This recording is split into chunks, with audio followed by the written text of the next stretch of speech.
Taiwan VP says China military action to U.S. stopover would be election interference.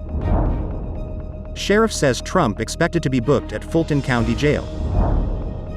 Philippines sees risk of conflict over Taiwan as a major concern. North Korea says Travis King wants refuge from mistreatment and racism in U.S. U.S. gasoline prices at year high. Fitch warns it may be forced to downgrade dozens of banks including JPMorgan Chase. China is on course to become the world's #1 car exporter. Vietnam's wealthiest tycoon becomes Asia's 5th richest person.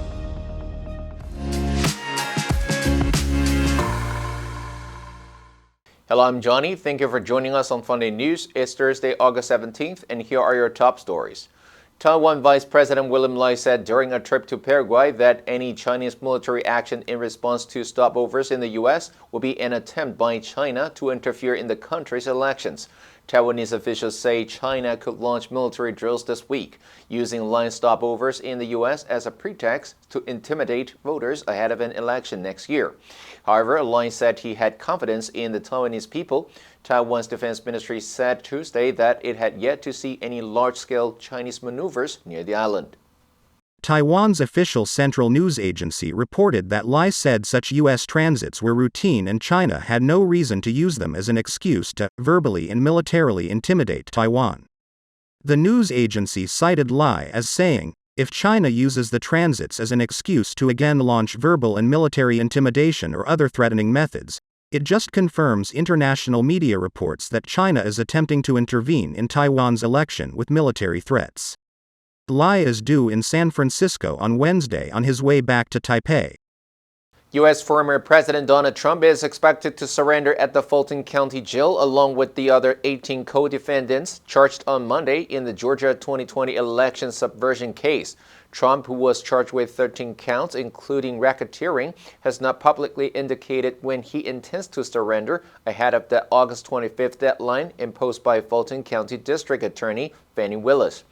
Most defendants charged in Fulton County are typically booked at the Fulton County Jail.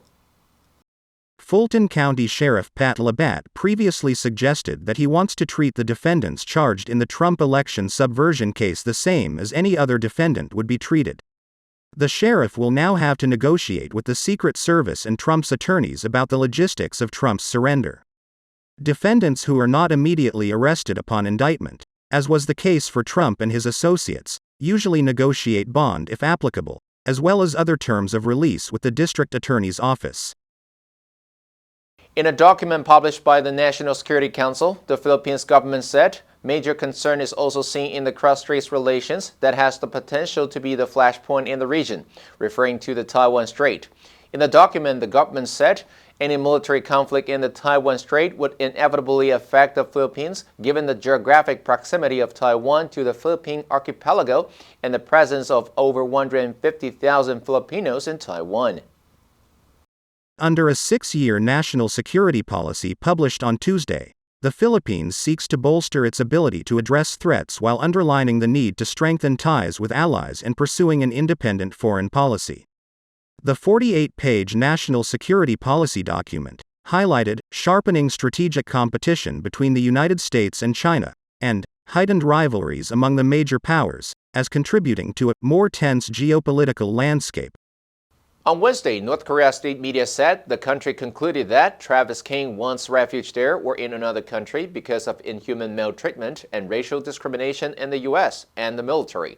This was Pyongyang's first public acknowledgement of King's crossing from South Korea on July 18th. State news agency KCNA said King was kept under control by soldiers of the Korean People's Army after his crossing, and the investigation is still active. King dashed into the north while hiding in a tour of the joint security area on the border between the two Koreas. U.S. officials have said they believe King crossed the border intentionally, and have declined so far to classify him as a prisoner of war. North Korean investigators have also concluded that King crossed deliberately and illegally. The Pentagon said it could not verify King's comments as reported by KCNA, and remains focused on his safe return. It did not address whether it had heard more details from North Korea.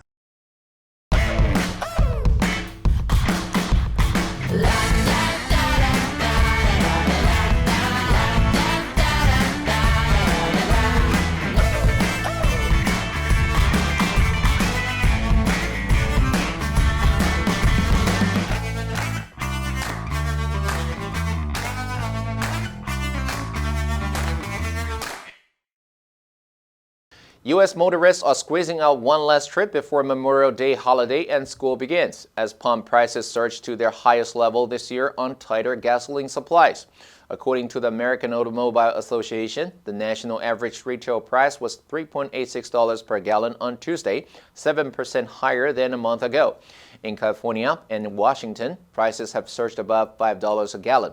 Analysts at Goldman Sachs predict national retail gasoline prices will average $3.90 a gallon this month. Reuters reported that retail prices in the U.S. Midwest jumped as much as 21 cents a gallon in Ohio and 16 cents in Michigan in the last week on earlier than expected maintenance at a BP refinery in Whiting, Indiana. According to U.S. government data, weekly U.S. gasoline stockpiles have remained below the 5-year average of inventories throughout this year, setting the stage for price spikes if refining capacity is disrupted. Total U.S. gasoline stocks this month fell to 216.4 million barrels, the fifth decline in 6 weeks.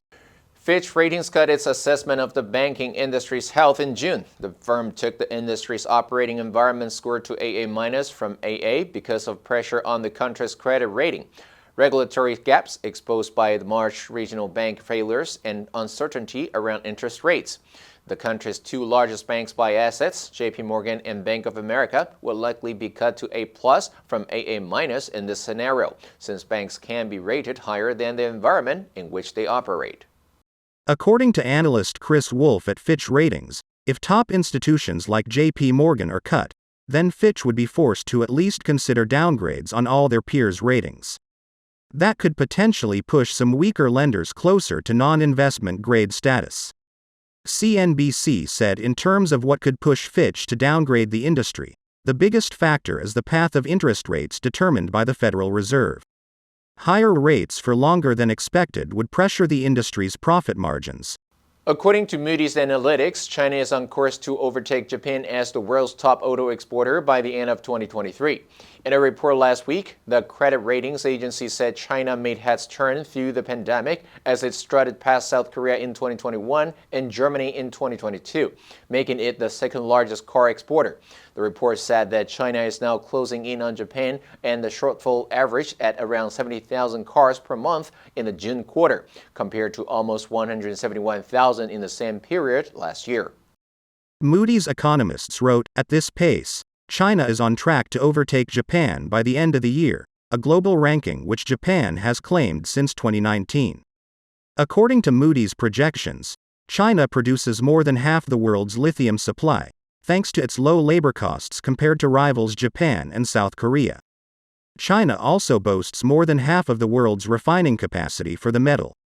As a result, some of the world's largest auto companies have set up production facilities in China, including Tesla and BMW.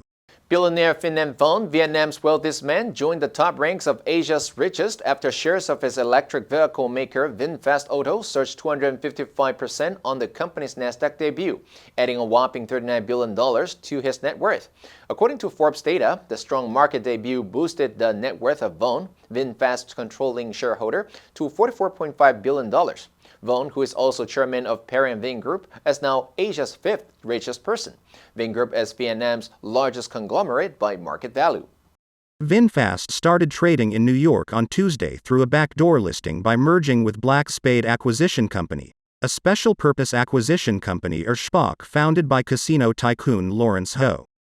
The deal initially valued VinFast at $23 billion. The company's market value quadrupled to $85 billion, surpassing General Motors' $46 billion and Ford's $48 billion, while trailing behind US EV giant Tesla's market cap of $739 billion and Chinese rival Baidu's $93 billion. Now let's delve into the news of China on course to become the world's #1 car exporter. Number 1, on course to do something.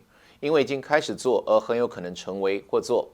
The American economy is on course for higher inflation than Britain by the end of the year. Number 2, overtake. 在数量或重要性方面大于超过。Nuclear energy may overtake oil as the main fuel. Number 3, strut. 趾高气扬地走. The players strutted and posed for the cameras. Next, we have a multiple choice question for everyone to practice. Which answer would you choose? You can write your answer in the comment section. The correct answer will be announced tomorrow. And that's all for today's Funday News. Be sure to tune in to Funday News from Monday to Friday and click the link below to join Funday for free. I'm Johnny Wu, your host. I'll see you next time.